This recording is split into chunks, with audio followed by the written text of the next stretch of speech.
حضرت سیدنا ابراہیم خلیل اللہ اعلیٰ نبینا علیہ الصلاۃ والسلام کا تذکرہ قرآن مجید نے کئی جگہوں پہ بیان فرمایا ہے۔ نبی پاک صلی اللہ تعالیٰ علیہ وسلم نے ارشاد فرمایا کہ میں ملت ابراہیم پہ ہوں۔ حضرت ابراہیم علیہ الصلاۃ والسلام کے سیرت کو، سوانے کو، ان کی زندگی کے واقعات کو قرآن مجید نے متعدد مقامات پہ بیان کیا ہے۔ انبیاء کرام علیہ السلام 1,24,000 کم و بیش ہوئے، لیکن دین اسلام میں نبی پاک علیہ السلام کی امت میں جو مقام حضرت ابراہیم کا ہے وہ بس انہی کا ہے۔ ان کی زندگی ایک بڑی خوبصورت، بڑی منفرد اور مسلمانوں کے لیے بڑی اسوہ نور دینے والی زندگی ہے۔ نبی پاک صلی اللہ علیہ وسلم نے فرمایا میں اپنے باپ حضرت ابراہیم کی دعا بن کے دنیا میں آیا ہوں۔ اور پھر محبوب پاک سید عالم صلی اللہ تعالی علیہ وسلم نے اپنی امت میں بھی جناب ابراہیم کے طریقے کو جاری رکھا۔ صحابہ نے قربانی کے بارے میں حضور سے پوچھا، ما ہذہ الاضحیہ، یا رسول اللہ صلی اللہ علیہ وسلم یہ قربانی کیا ہے؟ تو فرمایا سنت ابیکم ابراہیم، یہ تمہارے باپ حضرت ابراہیم کا طریقہ ہے، یہ تمہارے باپ حضرت، حالانکہ قربانی نبی پاک صلی اللہ علیہ وسلم کا بھی طریقہ ہے، لیکن فرمایا تمہارے باپ حضرت ابراہیم، حضرت ابراہیم کے ذکر کو باقی رکھا۔ اللہم صلی علی محمد وعلی آل محمد کما صلیت علی ابراہیم وعلی آل ابراہیم، ان کے تذکرے کو باقی رکھا دین کے اندر۔ حضرت ابراہیم بڑی امتیازی شان والے نبی ہیں، بڑی امتیازی شان والے۔ رب کریم کا وہ دوست جس نے کوئی چیز بچا کے نہیں رکھی، ہر شے ہی اپنے رب کی بارگاہ میں پیش کر دی۔ چند چیزوں سے انسان کو بڑا پیار ہوتا ہے، گھر اسے بڑا پیارا ہوتا ہے۔ وہ بڑا خوبصورت ہوٹل، 5 سٹار ہوٹل میں رہا، وہ اسلام آباد گیا، کسی سفر پہ گیا تو بڑے اعلیٰ قسم کے اس کو کھانے ملے، بڑی چیزیں ملی، لیکن کبھی دائیں کروٹ کبھی بائیں کروٹ۔ تو ساتھ بیڈ پہ دوست تھا تو اس نے کہا صاحب سو جاؤ، تو اس نے کہا یار جو مزہ اپنے گھر میں سونے کا ہے وہ کسی اور جگہ تھوڑی ہے۔ گھر بڑا پیارا ہوتا ہے، انسان لگاؤ ہوتا ہے، جس بے تکلفی سے، سکون سے، آرام سے انسان اپنے گھر میں وقت بتاتا ہے، کہیں اور مشکل ہو جاتا ہے۔ دوسرا، انسان کو اولاد بڑی پیاری ہوتی ہے، بڑی عجیب شے، نہ ہو تب بھی بڑا دکھ ہے، اور ہونے کے بعد بھی اس کی بڑی آزمائشیں ہیں۔ یہ بڑی ایک میٹھی چیز ہے۔ اولاد ایک بڑا عجیب سا میوہ ہے، پتہ نہیں یہ کس انجیکشن کا نام ہے کہ چھاتی پر چڑھ جائے تو اللہ سکون عطا فرما دیتا ہے، پتہ نہیں کس ٹھنڈی دولت کا نام رب کریم نے اولاد رکھا ہے۔ بڑی پیاری ہوتی ہے اولاد۔ پھر تیسری چیز انسان کی اپنی جان ہے، اور یہ اتنی قیمتی شے ہے کہ اللہ کریم نے فرمایا کہ اگر تیری گردن پہ کوئی آدمی پستول رکھ کے، تلوار تیرے گلے پہ رکھ کے کہے نا کہ رب کا انکار کر دے ورنہ مار دوں گا، تو فرمایا وقتی طور پہ میری ذات کا انکار کر پر جان بچا جا۔ اگر تو مرنے کے قریب ہو گیا ہے اور حرام شے کھائے بغیر تو بچ نہیں سکتا، مر جائے گا، تو فرمایا چل تو اس طرح کر، حرام کھا کے جان بچا، پر جان بچانا فرض ہے، ضروری ہے۔ وطن بڑا پیارا، اولاد بڑی پیاری، جان بڑی پیاری، پر حضرت ابراہیم سے رب کریم نے فرمایا چل ابراہیم کوئی چیز دے، تو کہا یا اللہ تینوں ہی تیرے نام پہ قربان کرتا ہوں، تیری ہوئی ساری، ہر شے تیری۔ حضرت ابراہیم نے دین کے لیے، آپ شہر بابل کے قریب پیدا ہوئے تھے، وہاں سے مصر آئے، مصر سے فلسطین آئے، اور فلسطین سے آ کر کے کعبہ آباد فرمایا۔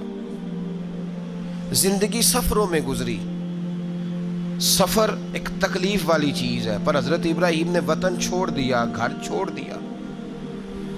جان بڑی عزیز ہوتی ہے اصل میں نا، جب انسان جد و جہد کرتا ہے نا دین کے لیے تو اس کے رستے میں بڑی چیزیں آتی ہیں، کبھی اولاد، کبھی گھر، کبھی باہر، کبھی حکومتیں، کبھی سیاستیں، کبھی چدراہٹیں، اس کے راستے میں بڑا کچھ آتا ہے اور اسے ہر چیز کو فیس کرنا پڑتا ہے. گھر کے اندر بھی جنگ ہوتی ہے اور گھر کے باہر بھی لڑائی ہوتی ہے. یہ آسان ہے ہی نہیں. ہم تو خیر ہتھیار چھوڑ کے پھینکنے والے لوگ ہیں، ہم بھولے بھالے لوگ ہیں. ہم کہتے ہیں میں نے تو کہا تھا مہندی نہ کرو، پر بیٹے نہیں مانے، بولے جو ہوئے. اسی طرح حالانکہ اگر وہ بیٹا کہے نا کہ ابا جی لاؤ زندگی میں سارا کچھ میرے نام کرو، تو پھر ہم بولے نہیں ہوتے اور اس وقت ہم تیز ہوتے ہیں، کہتے ہیں یہ کیسے ہو سکتا ہے، ہاتھ کاٹ کے دے دوں. اس وقت نہیں، دین کے معاملے میں بولے ہوتے ہیں. بیٹا بد مذہب کے پاس جا رہا ہے تو اس وقت ہم بولے بھالے ہیں، کوئی عرض نہیں. لیکن اگر وہ اپنی پسند کی شادی کرے ہمیں کراس کر کے، پھر ساتھ ہی ہم تیز ہو جاتے ہیں. تو حضرت ابراہیم نے جب دین کے لیے نکلے تو جد و جہد کی، گھر کے اندر بھی گھر کے باہر بھی. آپ کے والد کا نام طارق ہے، وہ توحید پرست تھے، ایماندار تھے، پرہیزگار تھے. آپ کے چچا کا نام آزر ہے، وہ بت پرست تھے، بت بیچا کرتے تھے.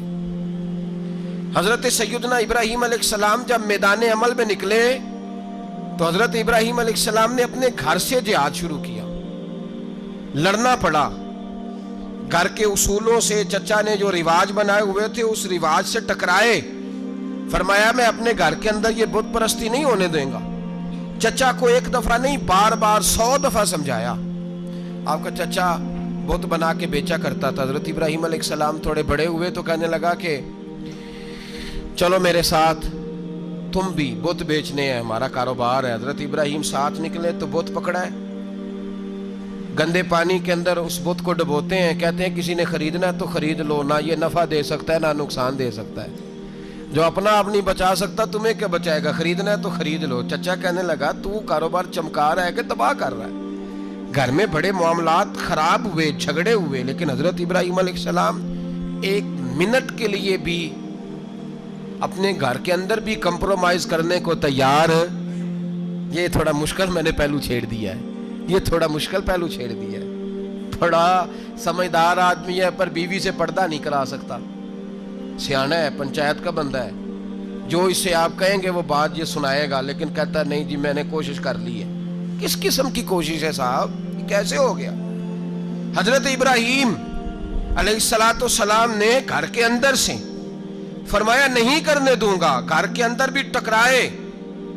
فرمایا تم جو بھی ہو، پاش کیا چچا کے اصولوں کو. اور باہر جب نکلے تو صرف علاقے کے چیئرمین سے نہیں ٹکرائے، ایم پی ایم این اے وزیر مشیر سے نہیں ٹکرائے. سپر پاور نمرود دنیا کا واحد حکمران تھا اس وقت، دوسرا کوئی حکمران ہی نہیں تھا. اکیلے حکمران سے جا کر ٹکرائے. کوئی ساتھ فوج نہیں تھی، کوئی ساتھ ان کے طاقت بظاہر دنیا داری کی کوئی نہیں تھی، پر حضرت ابراہیم جا کے ٹکرائے. اور میرے رسول پاک صلی اللہ علیہ وسلم نے سند بیان کی. فرمایا افضل الجہاد کلمۃ الحق عند سلطان الجابر. فرمایا سب سے افضل جہاد یہ ہے کہ تو ظالم بادشاہ کے سامنے کھڑے ہو کے حق بات بیان کر دے. یہ سب سے بڑا جہاد ہے، یہ سب سے افضل الجہاد کلمۃ الحق عند سلطان الجابر، سب سے بڑا جہاد. حضرت ابراہیم کھڑے ہو گئے، سپر پاور سے ٹکرائے. یہاں ہم لوگ حکمتوں کا شکار ہیں، دیکھیں گے، کریں گے، سوچیں گے. اور مولوی صاحب کو ویسے کہتے ہیں آپ پرہیز کریں سیاسی باتوں سے. بھئی اللہ کے ہر نبی نے جا کے وقت کے ظالم حکمران کو لتاڑا ہے، للکارا ہے. یہ تو مشن انبیاء ہے. حضرت سیدنا ابراہیم علیہ السلام نے جو اس کو جا کے کہا کہ تو جھوٹ بولتا ہے، تو جھوٹا ہے، تو خدائی کا دعویٰ کرتا ہے، تو بہت بڑا ظالم ہے. اور قرآن مجید نے اس ساری بات کو بیان فرمایا. حضرت ابراہیم علیہ السلام سے کہنے لگا میں رب ہوں. تو آپ نے فرمایا میرا رب تو وہ ہے جو زندہ کرتا اور مارتا ہے. تو پھر آپ حق بات بیان کریں گے تو اللہ مارے گا کہ بندہ مارے گا؟ کچھ بھی نہیں ہوتا، کیونکہ زندگی موت کس کے ہاتھ میں ہے؟ اللہ کے ہاتھ میں. زندگی موت اللہ، کچھ بھی نہیں ہوتا. انسان صحیح سمت کا تعین کرے اور صحیح چلے. حضرت علی شیر خدا سے کسی نے کہا تھا کہ آپ کے بڑی دشمنی ہے، کوئی محافظ رکھ لیں. آپ فرمانے لگے موت خود بہت بڑی محافظ ہے، وقت سے پہلے آتی ہی نہیں. بڑی محافظ ہے، وقت سے پہلے. علامہ نورانی رحمت اللہ تعالیٰ علیہ کراچی جیسے شہر میں رہا کرتے تھے، جہاں گام گام پہ خطرہ تھا. لوگوں نے کہا حضرت اتنے بڑے لیڈر ہو, آپ کی جماعت کی 62 سیٹیں ہوئی قومی اسمبلی میں, ایک ایسا وقت بھی آیا تو کوئی ایک آدمی بندوق والا. آپ فرمانے لگے مجھے ضرورت ہی نہیں, اس لیے کہ جس خدا رسول کے لیے میں نکلا ہوں وہ خود ہی حفاظت کرنے والے ہیں, ضرورت نہیں ان چیزوں کی. تو بھائی حضرت ابراہیم ٹکرائے اور آپ کا انداز کیا ہے؟ جا کے کہا کہ تو نہیں, خدا وہ ہے جو زندہ کرتا. اور اس نے ایک بیوقوفوں جیسی دلیل دی. ایک آدمی کو کل پھانسی دینی تھی تو اس کو بلایا, کہنے لگا تجھے کب پھانسی ہے؟ اس نے کہا کل. کہنے لگا جا تجھے آزاد کیا, زندگی دی, اس کو چھٹی دے دی. ایک عام آدمی بیچارہ بیٹھا تھا, اس کو پکڑ کے نا کہنے لگا اس کی گردن اڑا دو. کہنے لگا دیکھ لو میں بھی زندہ کرتا اور مارتا ہوں, وہ جو کل مرنے والا تھا میں نے زندہ کر دیا ہے, اور جس کو پتہ ہی نہیں تھا کہ میں نے مرنا ہے اسے پکڑ کے میں نے مار دیا ہے. یہ بیوقوفوں جیسی دلیل ہے. حضرت سیدنا ابراہیم علیہ السلام چاہتے تو اسی وقت دلیل توڑ دیتے کہ تو کیا بیوقوفوں جیسی بات کر رہا ہے, اگر تو زندگی دیتا ہے تو مرے ہوئے میں جان ڈال کے دے جس کو تو نے مارا ہے.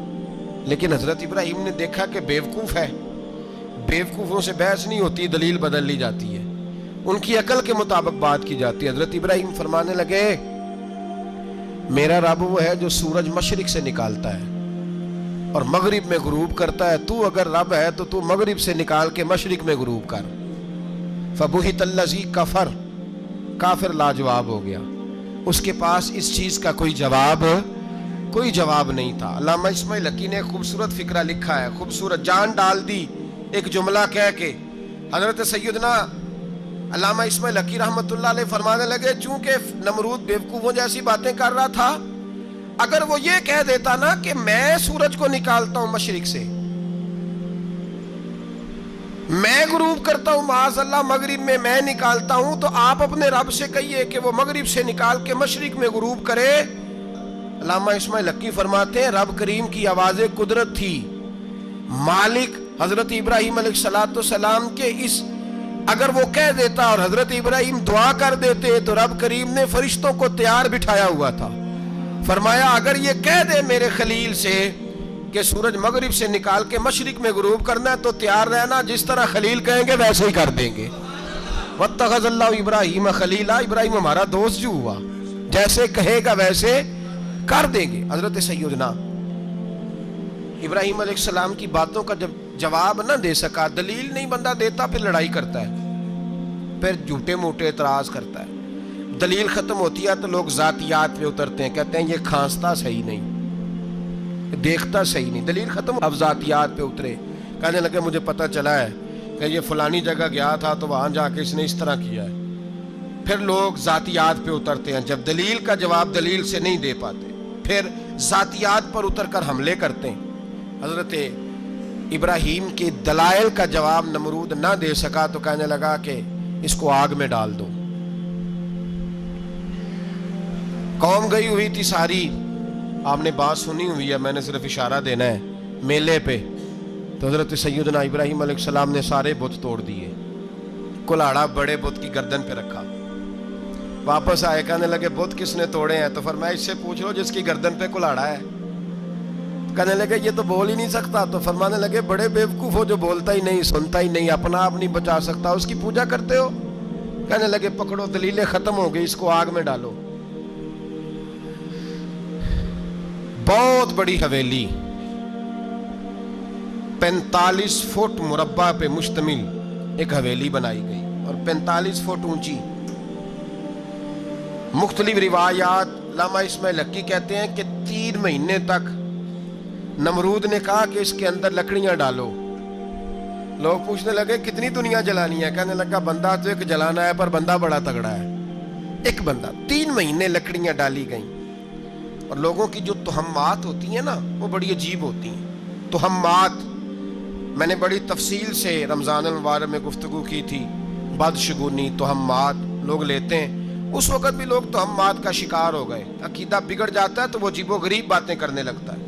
تہمات کا شکار ہو گئے. بیبیاں نظر مانتی, میں بیمار ہوں, اگر صحیح ہو گئی تو اتنے من لکڑی دوں گی حضرت ابراہیم کی آگ جلانے کے لیے. ایک عورت لے کے جا رہی ہے لکڑیاں, تو ایک نیک دل آدمی نے اس سے پوچھا کہاں جا رہی ہو؟ کہنے لگی میں نے منت مانی تھی تو حضرت ابراہیم علیہ الصلوۃ والسلام کو معاذ اللہ جلانے کے لیے لکڑیاں لے کے جا رہی ہوں، تو وہ رب کریم کے بندے کہنے لگے تو ڈھونڈتی رہے گی، تجھے وہ جگہ ملے گی نہیں۔ وہ بی بی کئی مہینے گھومتی رہی، جگہ ہی نہیں ملی جہاں لکڑیاں ڈالنی، ماری گئی۔ تو ہمات کا شکار ہوئے بہت سارے لوگ، تو ہمات کا بھائی، تو ہمات دین کے اندر منع ہے۔ تو ہمات دین میں کوئی نظر ماننا، کوئی کسی بزرگ کے مزار پہ جا کے سالے ثواب کے لیے کوئی چیز ماننا، یہ تو درست ہوا، لیکن غیر شرعی نظریں مان لینا کہ میں آگ کے گرد چکر لگاؤں گا، میں جناب وہاں جا کے یہ والا تماشا کروں گا، میں دھاگا باندھوں گا، میں رسا کاٹوں گا، میں وہاں گندے ہو سے پانی پیوں گا، ان کی شریعت اجازت، یہ توہمات ہیں، بدشگونی ہے، دین میں ان کی کوئی گنجائش۔ آپ نظر ماننے سے پہلے بھی کسی عالم سے رابطہ کریں کہ میں منت مانگنے لگا ہوں تو کیسے ماننی چاہیے، اس کا طریقہ پوچھیں۔ ایسے ہی غلط چیز کی منت تھوڑی مان لی جائے گی۔ بہرحال آمدام برسرے مطلب حضرت ابراہیم کے لیے آگ جلائی گئی، 45 فٹ اونچی آگ ہے، پرندہ بھی اوپر سے گزرتا ہے تو نیچے گر جاتا ہے جل کے، اتنے دن لگا کے آگ جلائی گئی۔ اب حضرت ابراہیم کو جلایا جانے لگا ہے۔ یہاں تو موجیں ہے نا، جو کسی ادارے کا سربراہ ہے اس کے لیے موج ہے، کسی جگہ آفیسر بن گیا تو موج ہے، پیر صاحب کے لیے موج ہے، علامہ صاحب کے لیے موج ہے، خطیب صاحب کے لیے موج ہے۔ جلنا کس کو پڑتا ہے؟ وہ علی کوئی نہیں رہا اللہ، ماشاء اللہ وہ لوگ گزر گئے جو تکلیفیں سہ کے کام کرتے تھے، گزر گیا زمانہ۔ حضرت سیدنا ابراہیم علیہ السلام کو جلایا جانے لگا ہے، تو اب اتنی بڑی آگ ہے تو ڈالیں کیسے؟ شیطان نے تجویز دی کہ منجنیق بناؤ، منجنیق، بڑے بڑے بانس باندھ کے ان کے نیچے رسا باندھو، وہ جس طرح جھولنے کے لیے جھولا بنایا جاتا ہے، اس طرح ایک منجنیق پرانے زمانے میں اس میں پتھر رکھ کے پھینکے جاتے تھے دشمنوں پہ، وہ منجنیق بنائی گئی کہ دور سے حضرت ابراہیم کو پھینکیں گے۔ ہاتھ حضرت ابراہیم کے باندھ دیے، پاؤں مبارک باندھ دیے، پوری زمین پہ ایک نام لینے والا خدا کا، اور اس کو آج رسیوں میں جکڑا ہوا ہے۔ جب پھینکا جانے لگا نا آگ میں، حوریں رونے لگی، فرشتے تڑپنے لگے، اے اللہ یہ کیا ہونے لگا ہے؟ ایک تیرا خلیل اور وہ بھی آگ میں۔ فرمایا جاؤ جا کے اس سے کہو اگر تمہاری مدد لیتا ہے تو اسے بچاؤ۔ ہوا کا فرشتہ آیا، کہا ابراہیم اگر تو کہے۔ او بھائی ان چیزوں کو کہانی سمجھ کے نہ سنا کریں، یہ داستان نہیں، یہ وہ طریقے ہیں جو ہمارے رسول نے ہمیں اپنانے کا حکم ارشاد فرمایا ہے، جو عقیدے، یہ وہ نظریات ہیں جو ہمیں اوڑھنے کو کہا گیا، اپنے رب کریم کی رضا پہ راضی رہنے کے یہ وہ خوبصورت مواقع ہیں صوفیاء نے جن کو بنا کر سمجھا کر ہم تک پہنچایا ہے۔ یہ ہے اہل طریقت کی باتیں، وہ کہتے ہیں یار جس حال میں رکھے راضی رہنا ہے۔ حضرت ابراہیم علیہ السلام کو پھینکا جا رہا ہے، فرشتہ آیا، اے اللہ کے خلیل اگر حکم دو تو اتنی ہوا چلاؤں کہ نمرودی جل جائیں سارے، آگ ان پہ پھینک دی جائے۔ آپ نے فرمایا تو جا، تجھ سے مجھے کوئی کام نہیں۔ تھوڑی دیر کے بعد پانی کا فرشتہ آیا، کہا حضور اتنی بارش برساؤں گا کہ آگ بجھ جائے گی۔ فرمایا تو جا، تجھ سے کوئی کام نہیں۔ اب جب منجنیق میں رکھ دیے گئے، آگ میں جانے کا لمحہ ہے، تیاری ہے، حضرت جبریل امین حاضر خدمت ہوئے، کہا ابراہیم کوئی حاجت؟ فرمایا تجھ سے کوئی نہیں۔ کہا چلو مجھ سے نہیں تو رب کریم سے ہی بات کر لو، مجھے پتا ہے میں چھوٹا ہوں، آپ مجھ سے مدد کیوں لوگے، رب کریم سے ہی بات کر لیں۔ تو حضرت ابراہیم کہنے لگے جبریل یہ بتا، رب کو نہیں پتا اس کا خلیل کس حال میں ہے، اسے نہیں پتا میں کس حال میں ہوں، میرے ہاتھ بندھے ہیں، پیر بندھے ہیں آگ میں، اسے نہیں پتا۔ بتایا تو اسے جاتا ہے جس سے خبر نہ ہو، تو اگر اسے پتا ہے تو اگر وہ جلانے پہ راضی ہے تو میں بھی جلنے کو تیار ہوں، میں تیار ہوں، میں تیار ہوں، اسے کہو ٹھیک ہے۔ حضرت سیدنا ابراہیم علیہ السلام کو منجنیق میں ڈال کے جو پھینکا آگ میں، یا نار کونی بردم و سلاما علی ابراہیم، اللہ نے فرمایا اے آگ میرے ابراہیم پہ ٹھنڈی بھی ہو جا اور سلامتی والی بھی ہو جا۔ حضرت ابراہیم کو دو فرشتوں نے بٹھا دیا زمین پہ، پھول کھلے ہیں، کونپلیں مہک رہی ہیں، کلیاں خوشبو دے رہی ہیں۔ حضرت ابراہیم نے سر سجدے میں رکھ دیا، سبحان اللہ والحمد للہ ولا الہ الا اللہ واللہ اکبر۔ حضرت ابراہیم اللہ کی تسبیح پڑھنے لگے، رب کریم کا شکر بجا لانے لگے۔ نکلے وہاں سے، کچھ دن گزر گئے، نکلے، حکم ہو گیا ابراہیم علاقہ چھوڑ دو۔ حضرت ابراہیم علیہ السلام وہاں سے نکل کے مصر آئے، چچا کے پاس ٹھہرے۔ انہوں نے اپنی بیٹی جناب سارہ کا نکاح کر دیا. کچھ آگے بڑھے تو ایک ظالم بادشاہ سے ٹکرائے. اس نے ایک شہزادی ایک بادشاہ کی بیٹی قید کی ہوئی تھی, جناب ہاجرہ نام تھا. ان کو قید سے چھڑا کے ساتھ لائے. حضرت لوط علیہ السلام بھی ساتھ. یہ 4 لوگوں کا قافلہ چلا. فلسطین میں جا کے پڑاؤ ڈالا, گھر بار چھوڑا, تبلیغ شروع ہوئی. حضرت ابراہیم کے گھر میں 2 خواتین ہیں, ایک آپ کی بیوی ہیں, ایک حضرت ہاجرہ ہے. اولاد کوئی نہیں. بڑا میوہ ہے میٹھا. گھر وہی آباد ہوتا ہے جس میں بچے روتے ہیں.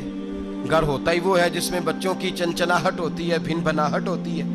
حضرت ابراہیم نے ایک بچہ روتے ہوئے دیکھا تو آنکھوں میں آنسو آئے. کہنے لگے ربی حب لی من الصالحین, یا اللہ مجھے بھی نیک اولاد عطا کر دے. حضرت سارہ نے سن لیا.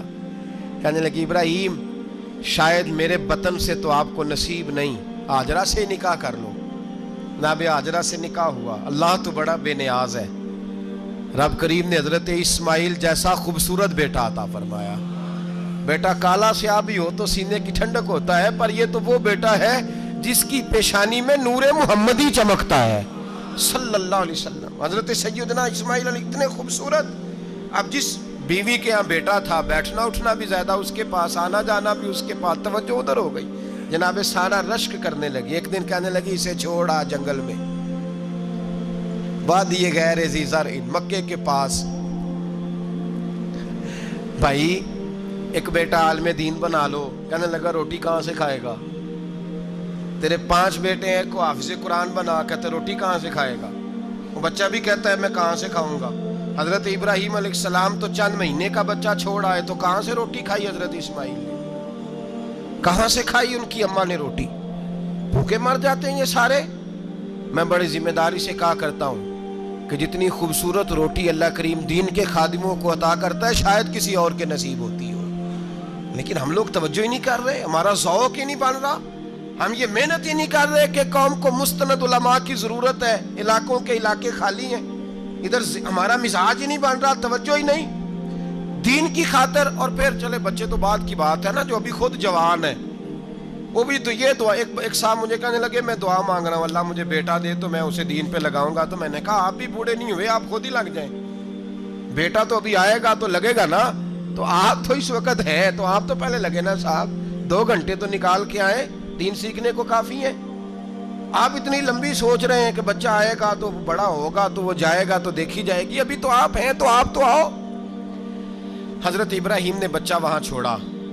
یہاں سے جو عمرہ کرنے لوگ جاتے ہیں نا, جو حج کرنے جاتے ہیں, ان کو پتہ ہے کہ وہاں دنیا کی ہر نعمت ملتی ہے, پھر بھی ڈبل ٹرپل پیسے لوگ جیبوں میں ڈال کے جاتے ہیں. حضرت ابراہیم جب وہاں لے کے گئے تو کوئی انسان نہیں تھا, پانی کا قطرہ نہیں تھا. 2 کلو کھجوریں, ایک مشکیزہ. بیوی کو تھمایا. ہمارے گھر میں ہزاروں چیزیں پڑی ہیں, لیکن وہ جو توکل ہے نا وہ ختم ہو گیا ہے. اللہ دے گا, حلال حلال پہ قناعت کرے, جائز جائز پہ بھروسہ کرے, رب کریم عطا کرنے والا ہے. وہ مزاج ختم ہو گیا. حضرت سیدنا ابراہیم علیہ السلام 2 کلو کھجوریں, ایک مشکیزہ پانی کا دے کر کے, اور وہاں بٹھایا آپ نے اپنے بچے کو اور اپنی زوجہ جناب ہاجرہ کو, اور بٹھا کر کے یہ واپس پلٹنے لگے. تو حضرت ہاجرہ سلام اللہ علیہ نے آواز دی, کہا ابراہیم کس کے سہارے پہ چھوڑ کے جا رہے ہیں؟ جہاں آب زمزم کا کنواں ہے نا, جو لوگ گئے ہیں جنہوں نے صفا مروہ کی صحیح کی ہے, صفا مروہ سے باہر نکلے نا, سرکار کی ولادت کا مقام ہے, اس جگہ پہ آب زمزم کا کنواں تھا. وہاں حضرت سیدنا ہاجرہ کو بٹھایا. کوئی چیز نہیں, کوئی درخت نہیں, کوئی کھیت نہیں, کوئی پانی نہیں, کوئی کنواں نہیں. وہاں بٹھایا اور بٹھا کر کے نکلنے لگے تو جناب ہاجرہ فرمانے لگی ابراہیم کس کے سہارے پہ چھوڑ کے جا رہے ہو؟ کہنے لگے اللہ کے سہارے پہ. تو پاک باز بی بی نے ایک لفظ پوچھا, کہا ابراہیم یہ میرے رب کا حکم ہے, یہ میرے, بس جن کا عقیدہ توحید مضبوط ہو ان کے لیے ایک جملہ کافی ہوتا ہے, یہ میرے اللہ کا حکم ہے. تو جناب ابراہیم علیہ السلام فرمانے لگے ہاجرہ ہاں رب کا حکم ہے. جب یہ لفظ کہے تو چاہیے تھا نا حضرت ابراہیم تسلی دیتے, تو بی بی صاحبہ تسلی دینے لگی. عرض کرنے لگی ابراہیم اگر اللہ کا حکم ہے تو پھر آپ ہماری فکر نہ کرنا. اگر یہ رب کا حکم ہے تو پھر ہماری فکر نہ کرنا. جس رب نے ہمیں یہاں تک پہنچایا ہے وہ ہمیں کبھی بھی ضائع نہیں فرمائے گا. پھر فکر نہ کرنا. حضرت ابراہیم آ گئے, بات آپ نے سنی ہوئی ہے, اشارہ کرنا مقصود ہے. 13 سال میں چلے مان بھی لیا جائے بعض روایات کی روشنی میں کہ آتے جاتے بھی رہے, لیکن مکمل دیکھ بھال اپنے بچے کی پرورش میں پورا حضرت ابراہیم علیہ السلام کا کردار, سارا کردار ماں کا تھا. میں جب خواتین کے بارے میں کوئی بات کرتا ہوں تو میں آپ کو اکثر کہتا ہوں کہ یہ صرف بیوی کے لیے حکم نہیں ہوتا, یہ ٹریننگ بیٹی کو دینی ہے اور بہن کو دینی ہے. یہ تربیت کریں اپنے گھر میں. میں تجربے کی روشنی میں یہ بات عرض کیا کرتا ہوں کہ بھائی بچے باپ کے فرما بردار اس وقت ہوتے ہیں جب اماں انہیں باپ کا فرما بردار کرتی ہے, اور بچے باپ کے نافرمان بھی تب ہوتے ہیں جب اماں انہیں باپ کا. میں نے اپنے کانوں سے سنا ایک دفعہ ایک بچہ اپنے باپ سے کہہ رہا ہے آپ نے تو ساری زندگی باہر گزار دی, پیسے کمانا کون سا مشکل کام ہے, دکھ سکھ تو سارے اماں نے برداشت کیے, سکولوں میں وہ جاتی تھی, فلانا کام وہ کرتی تھی, فلانا کام. اب یہ سوچ اس کی ذاتی تو نہیں, یہ اس کو دی گئی ہے. اور اگر اس کو یہ سوچ دے دی جائے کہ اماں کہے کہ میں تو اپنوں میں رہی ساری زندگی, میں نے تو اپنوں میں وقت گزارا, اور تیرا باپ تو کئی دفعہ جنازے بھی نہیں پڑھ سکا, اس نے تو ماں باپ ایسے دفن کر دیے, وہ اگر یہ سوچ فراہم کرے تو پھر بچہ باپ کا فرما بردار ہوتا ہے. اور یہ والی روایتیں ہم بیوی کو سناتے ہیں, حالانکہ کس کو سنانی چاہیے؟ بولیے, بہن اور بیٹی کو. بہن اور بیٹی کو سنائیں یہ باتیں, ان کو سمجھائیں, تاکہ آگے جا کے وہ جو گھر ترتیب دیں وہ گھر بڑا عمدہ اور نکھرا ہوا ہو. حضرت سیدنا ابراہیم 13 سال کے بعد آئے, چونکہ گھر میں اللہ تبارک و تعالیٰ کی دوستی کا چرچا تھا, اللہ تبارک و تعالیٰ کی محبوبیت کا غلبہ تھا. 13 سال کے بعد فلما بالغ معہ سعیا, بیٹا جب اتنا بڑا ہوا کہ سال چلنے لگا, تو حضرت ابراہیم نے اپنے بیٹے کو بلا کے کہا بیٹا مجھے خواب آئی ہے, میں تجھے ذبح کر رہا ہوں, تیری کیا رضا ہے؟ تو حضرت اسماعیل کہنے لگے یا ابت افعل ما تؤمر, ابا جی اللہ جیسے حکم دیتا ہے میرے ساتھ ویسے ہی کریں, جیسے اللہ حکم دیتا ہے ویسے ہی, بولیے, ویسے ہی کریں. حضرت حاجرہ کو کہا کہ ایک دوست نے دعوت کی ہے تو وہاں جا رہے ہیں, بی بی مطمئن ہے, تفصیلات کی ضرورت نہیں, ختم بات, اعتبار ہے, مطمئن ہو گئی. شیطان پیچھے سے آیا اماں کے پاس, ذرا تھوڑی دیر کے لیے تصور جمائیے, یہاں تو پڑوسن آ کے کوئی بات بتا دیتی ہے خاوند کے بارے میں تو کئی مہینے جھگڑا جاری رہتا ہے, پڑوسن محلے دار. شیطان نے آ کے بتایا لفظ کیا ہے, کہا حاجرہ تمہیں پتا ہے کہاں جا رہے ہیں؟ کہا دوست کی دعوت میں. تو کہنے لگے دوست کون ہے؟ رب کریم, اور ابراہیم کا خیال ہے کہ اس رب نے مجھے حکم دیا ہے کہ میں ذبح کروں. تو حضرت حاجرہ کہنے لگی کبھی باپ بھی بیٹے ذبح کرتے ہیں؟ تو شیطان کہنے لگا ان کا خیال ہے کہ ان کے رب نے حکم دیا ہے. تو جناب حاجرہ فرمانے لگی اگر رب نے حکم دیا تو پھر تو مجھے شیطان لگتا ہے, تو مجھے شیطان لگتا ہے. کا کیا مطلب؟ فرمانے لگی اگر رب کریم کا حکم ہے تو میرے پاس ایک اسماعیل ہے, اگر 1000 بھی ہوتے میں سارے اللہ کے راستے میں پیش کر دے دیتی. مالک کا ہی تو ہے سارا کچھ, اسی کا ہے, اس میں لیت اللہ کی کیا گنجائش. حضرت سیدنا ابراہیم علیہ السلام نے بیٹے کے حلق پہ چھری رکھ بھی دی اور چھری چلا بھی دی, رکھ بھی دی, اور وہ تو اللہ کریم نے فرمایا یا ابراہیم قد صدقت الرؤیا, ابراہیم تو نے خواب سچا کر دکھایا, وہ قیامت تک تیرا نام رہے گا. حضرت ابراہیم نے وطن بھی دیا, جان بھی دی, بیٹا بھی, اللہ کریم نے دمبے دیے, فرمایا یہ فدیہ ہے. اب یہ قربانی قیامت تک حضرت ابراہیم کے طریقے کے مطابق جاری ہے. حضرت ابراہیم بہت بڑے مہمان نواز تھے, بہت بڑے. آپ جب مصر میں قیام تھا تو بڑے بڑے لمبے چوڑے لنگر پکتے تھے, لوگ آیا جایا کرتے تھے, بڑا تفصیل کے ساتھ کھانا ہوتا تھا. مہمان نوازی آپ کی خاص صفت مبارکہ ہے. ہمارے ہاں بھی مہمان نوازی ہوتی ہے امیروں کی, بلکہ اب تو مہمان نوازی اس طرح کی ہے کہ کل تیری میرے پاس دعوت ہے اور پرسوں میری تیرے پاس ہے. وہی امیروں میں وہ چکر رہتا ہے, پارٹیاں دوست ایک دوسرے کو ڈالتے ہیں, تیری طرف پارٹی تیری طرف, اور اسی انداز میں اب یہ عید آئے گی نا, ٹکا پارٹیاں ہوں گی جگہ جگہ, اور لوگ سوال پوچھنے لگے ابھی سے, کہتے ہیں قربانی کا کتنا گوشت گھر رکھنا جائز ہے, قربانی کا کتنا گوشت گھر رکھنا جائز ہے؟ سارا ہی جی, اس لیے فریزر لے لے, فریج سے نہیں کام چلے گا, سارا ہی جہاز گھر رکھنا سارا ہی جائز ہے، رکھ لیں۔ اور خدا کے بندے، قربانی وہ بندہ دیتا ہے جو سارا سال ہی گوشت کھاتا ہے، صحیح کہہ رہا ہوں؟ قربانی صاحب نصاب صاحب استطاعت بندہ دیتا ہے نا، تو وہ سارا سال ہی گوشت، تو سارا گھر میں رکھنا بھی جائز ہے، لیکن سارا دے دینا بھی۔ تو جو آ رہی ہے اس پہ کیوں توجہ کرتے ہو؟ جو دوسرا جائز ہے اس پہ کیوں نہیں عمل کرتے؟ سارا تقسیم کر دیں، بات ختم ہوئی۔ یقین کریں، محرم میں جا کے دوست ٹیلی فون کر کے سوال پوچھتے ہیں، کہتے ہیں صاحب سنا ہے قربانی کا گوشت محرم میں کھانا جائز نہیں۔ میں کہ نہیں، ربیع الاول بھی جائز جے، رجب رمضان تک کھاؤ، کوئی بندہ نہیں منع کرتا، اس لیے کہ کسی کو دینا تو پسند ہی نہیں۔ یا پھر اس میں سے جو خاص خاص چیزیں ہیں وہ اپنی فریج میں، اور باقی جو ہے وہ دوسروں کے لیے۔ یہ کیا طریقہ ہے ہمارا؟ اور اسی پہ عمل ہے۔ اللہ تبارک و تعالی ہمیں سمجھنے کی توفیق عطا فرمائے۔ حضرت ابراہیم بہت بڑے مہمان نواز تھے، صرف قربانی نہیں دیتے تھے، سارا سال بہت سارا لنگر، بہت سارا کھانا پینا، بہت ساری چیزیں جاری رہتی تھی۔ اور جتنے غریب لوگ تھے فلسطین کے، ان کو پتا تھا کہ حضرت ابراہیم علیہ السلام کا لنگر جاری ہے۔ فلسطین میں جب آپ کا قیام تھا، ایک دفعہ ڈھیروں مہمان آ گئے اور کھانے کو کوئی چیز نہیں۔ حضرت سارہ اور جناب ہاجرہ دونوں اس وقت موجود تھیں۔ وہ کہنے لگی ابراہیم بہت سارے مہمان آ گئے تو کیا کریں؟ جناب سارہ کہنے لگی کس طرح کر کے ان کی مہمان نوازی کرنی؟ اور حالات یہ ہیں کہ قحط پڑا ہوا ہے فلسطین میں، مصر میں، دور دراز علاقوں میں۔ تو حضرت ابراہیم کہنے لگے یہ اللہ کے مہمان ہیں اور ہمیں رب کریم کا بندہ سمجھ کے آ گئے ہیں، اللہ ہی بندوبست کرے گا۔ فرمانے لگے میرا مصر میں ایک دوست ہے، وہ قحط کے دنوں میں غلہ جمع کر لیتا ہے، میں اس کی طرف پیغام بھیجتا ہوں، مجھے امید ہے وہاں سے غلہ ملے گا۔ 2 3 5 اونٹ والے غلام بلائے اور ان کو کہا کہ جاؤ غلہ لے آؤ مصر کے دوست سے۔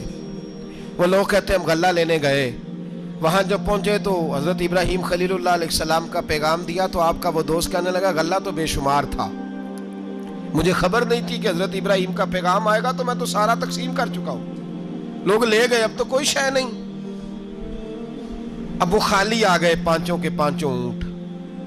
جب خالی آئے تو حضرت ابراہیم کی حویلی کی دیواریں چھوٹی چھوٹی تھیں، ان غلاموں میں سے، خادموں میں سے، آپ کے ان چاہنے والوں میں سے ایک کہنے لگا یار وہ غریب تو انتظار کر رہے ہوں گے کہ غلہ لینے گئے ہیں، ہمیں روٹی ملے گی۔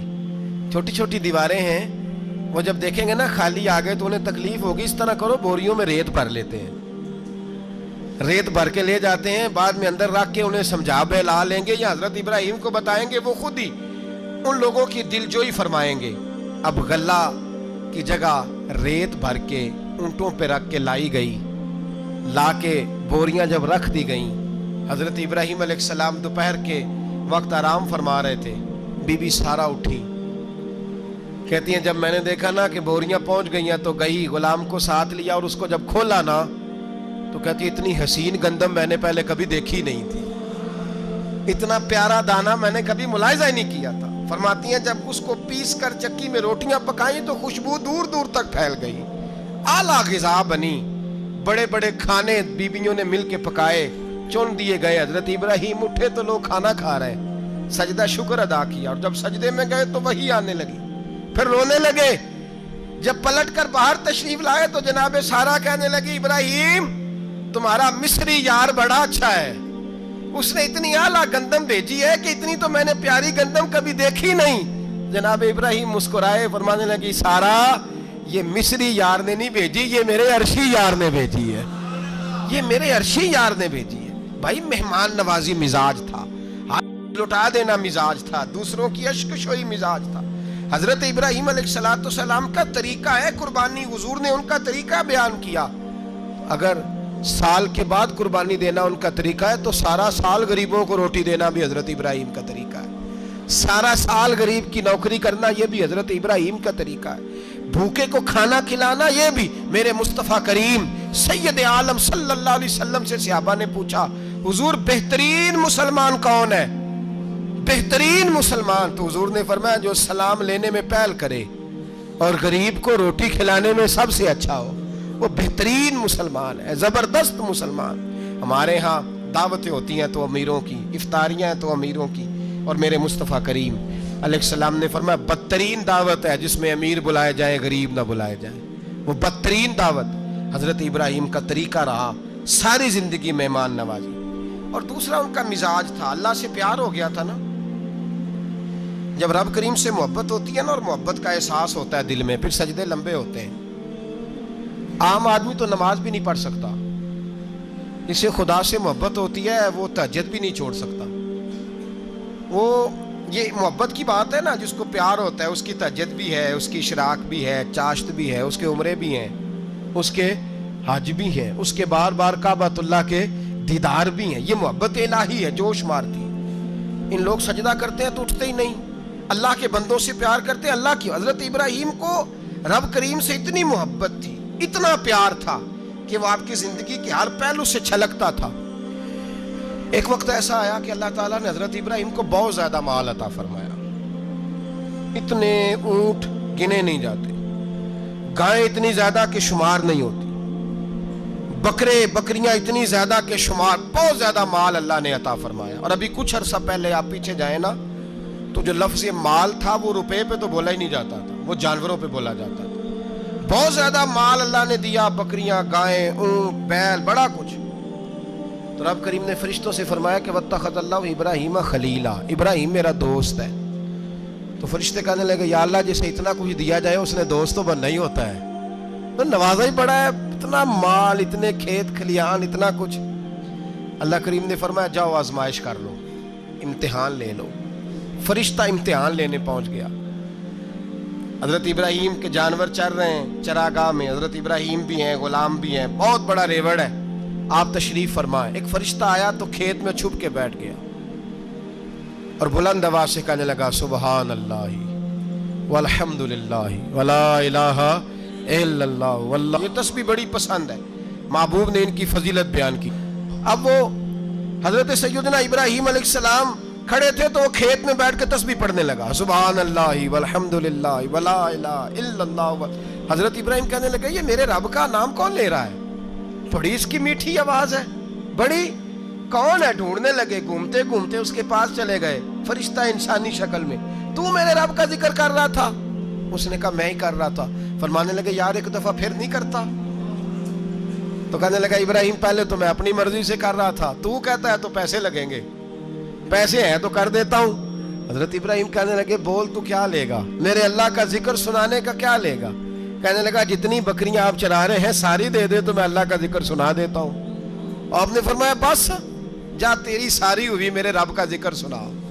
اور پھر شروع ہو گیا سبحان اللہ الحمدللہ ولا الہ الا اللہ واللہ اکبر.